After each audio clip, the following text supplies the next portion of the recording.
Perkenalkan nama saya Skendra Saputra dengan NIM 24505010111101 dari kelas G Mapel Sosiologi Peternakan.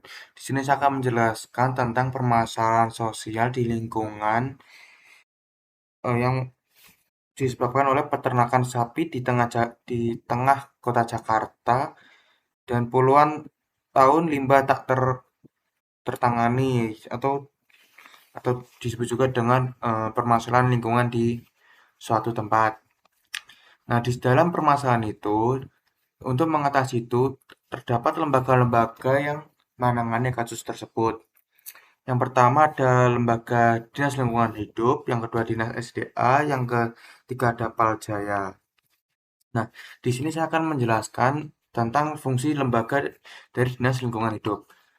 Yang pertama, Dinas Lingkungan Hidup itu untuk pengolahan sampah dan limbah.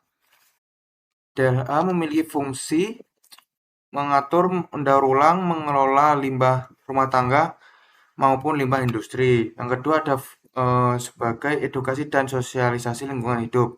Itu untuk meningkatkan kesadaran masyarakat menjaga lingkungan. Yang ketiga sebagai pengawasan dan penegakan hukum lingkungan.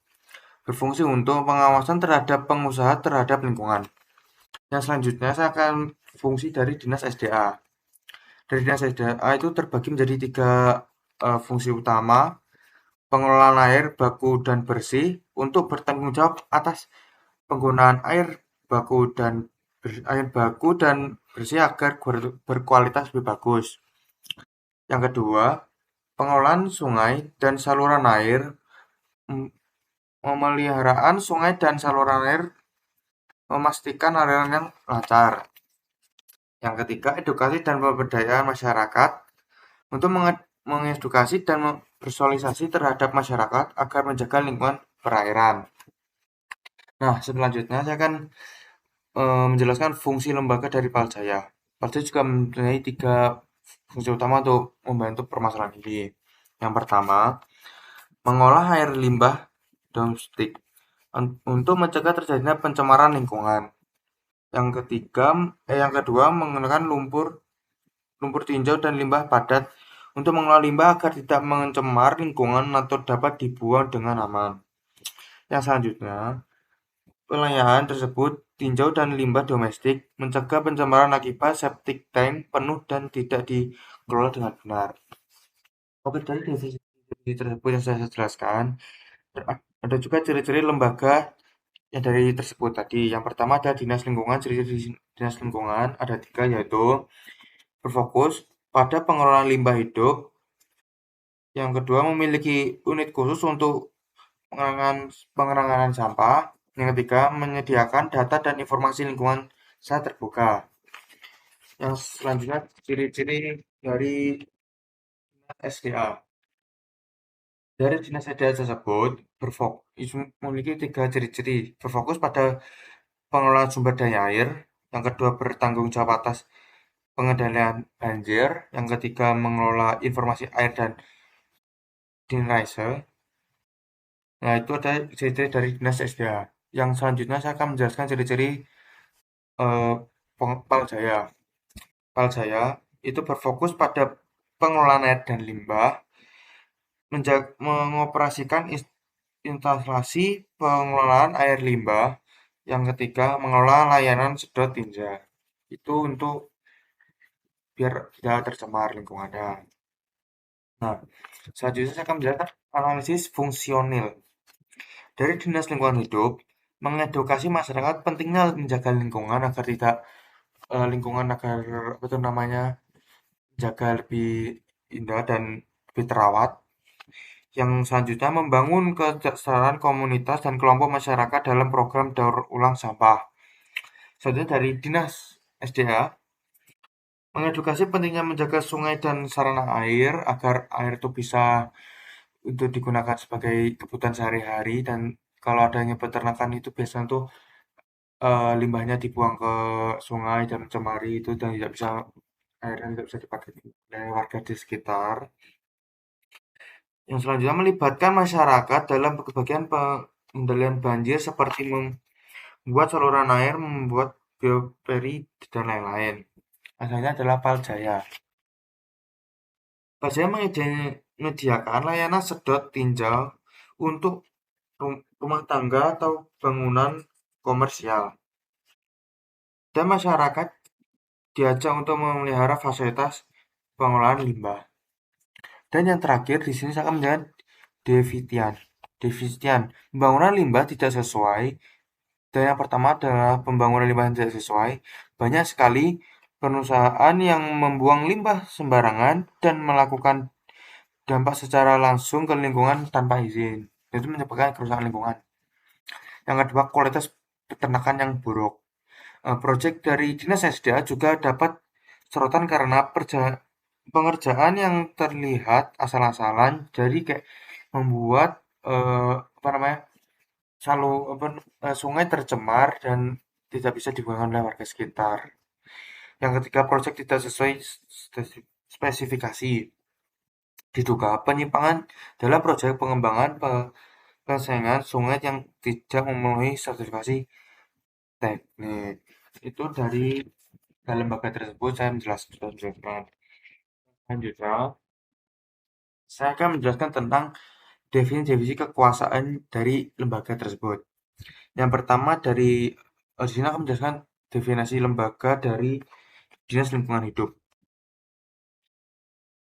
Pihak yang berkuasa, dinas yang berkuasa di Dinas Lingkungan Hidup biasanya melibatkan sejumlah penjabat dan staf yang memiliki tugas dan wewenang berbeda sesuai struktur organisasinya. Yang kedua, ada dimensi kekuasaan. Secara keseluruhan, dimensi kekuasaan dari Dinas Lingkungan Hidup di Jakarta untuk mengatasi kasus pencemaran lingkungan yang berperan penting untuk memastikan pencemaran dapat dikendalikan, dicegah, dan ditindaklanjuti sesuai peraturan tersebut. Yang ketiga, saluran kekuasaan. Saluran pengawasan dan inspeksi saluran kekuasaan Dinas Lingkungan Hidup mengatasi pencemaran lingkungan di kalangan peternakan. Dinas Lingkungan Hidup berwenang melakukan pengawasan lingkungan hidup berwenang untuk melakukan pengawasan langsung ke lokasi peternakan untuk memeriksa kondisi dan praktik pengolahan limbah secara teratur. Yang selanjutnya ada sumber kekuasaan. Berkekuasaan ini dari Dinas Lingkungan Hidup memiliki sumber kekuasaan dalam mengatasi pencemaran lingkungan akibat peternakan. Yang kelima itu ada contoh-contohnya adanya undang-undang lingkungan hidup, yang kedua peraturan pemerintah dan peraturan daerah, yang ketiga adanya wewenang perizinan lingkungan, yang keempat instrumen pengawasan lingkungan. Yang selanjutnya ada unsur kekuasaan. Unsur kekuasaan Dinas Lingkungan Hidup di Jakarta memiliki unsur-unsur kekuasaan. Yang pertama, kebijakan regulasi, yang kedua pengawasan dan pengakuan hukum, yang ketiga penyaluran dan edukasi, yang belum edukasi, dan selanjutnya adalah cara mempertahankan kekuasaan di Dinas Lingkungan Hidup. Untuk mempertaruhkan kekuasaan Dinas Lingkungan Hidup dengan memastikan orientasi, relevasi, dan efektivitas dinas ini tetap terjaga. Relevasi objektivitas dinas ini terjaga dalam melaksanakan tugasnya.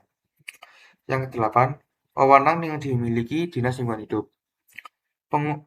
Pengusulan dan penegakan kebijakan lingkungan dan pengelolaan sampah dan limbah dan pelayanan publik.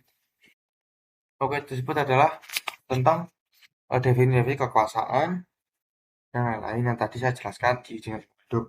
Selanjutnya, saya akan menjelaskan mengenai tentang peternakan di Indonesia. Mengapa peternakan di Indonesia diwajibkan untuk mendapatkan izin usaha beternak?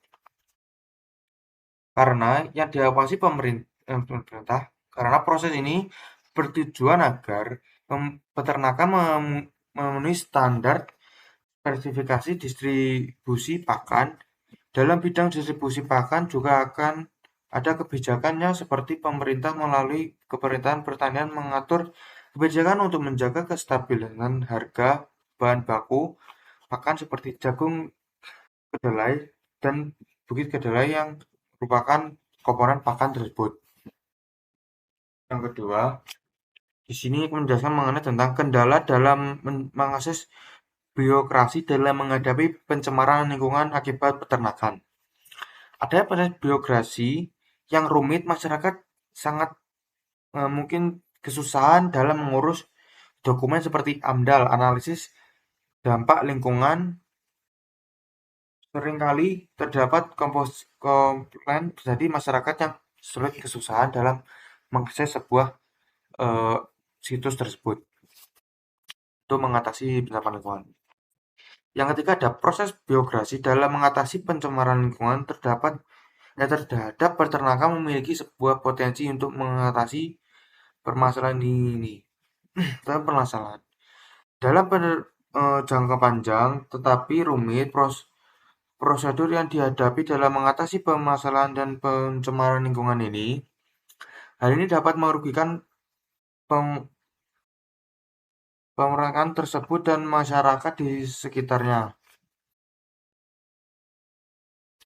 Yang keempat, itu ada pelayanan yang diberikan pemerintah seperti DLH, Dinas Lingkungan Hidup, yang untuk mengatasi pencemaran lingkungan, termasuk pencemaran lingkungan yang disebabkan oleh peternakan. Itu adanya pelayanan yang disediakan untuk mungkin bisa meningkatkan peternakan kecil yang di luar sana yang sering mengalami kesulitan. Oke, di sini yang terakhir saya akan mengenai tentang ada empat yang saya akan jelaskan yang terakhir hari ini. Yang pertama, unsur perubahan yang berpotensi ditolak atau diterima. Yang pertama ada perubahan lahan dikarenakan dibayangkan peternakan di dekat pemukiman dengan skala yang besar. Sebagian besar masyarakat ada dikarenakan dapat mencemari lingkungan akibat kotoran hewan dan dapat berpotensi munculnya konflik sosial. Nah, itulah apa namanya akibat-akibat yang sulit diterima kepada masyarakat. Yang kedua, ada saluran perubahan sosial. Yang itu dibagi menjadi tiga, yaitu ada lembaga DLH Dinas Lingkungan Hidup, yang kedua lembaga SDA tadi, yang ketiga ini lembaga Paljaya.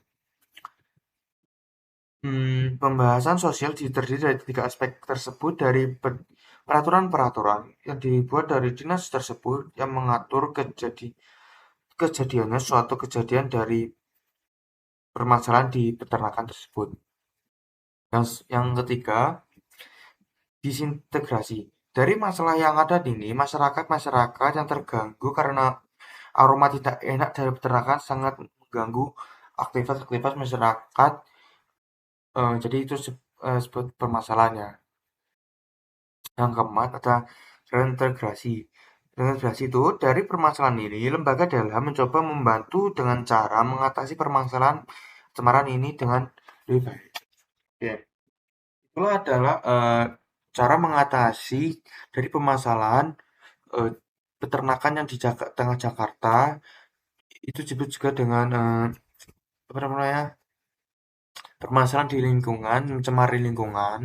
Nah, itu tadi adalah lembaga-lembaga yang saya jelaskan untuk cara mengatasi pencemaran tersebut. Oke, sekian dari saya penjelasan materi sosiologi peternakan hari ini. Bila ada salah kata, mohon maaf.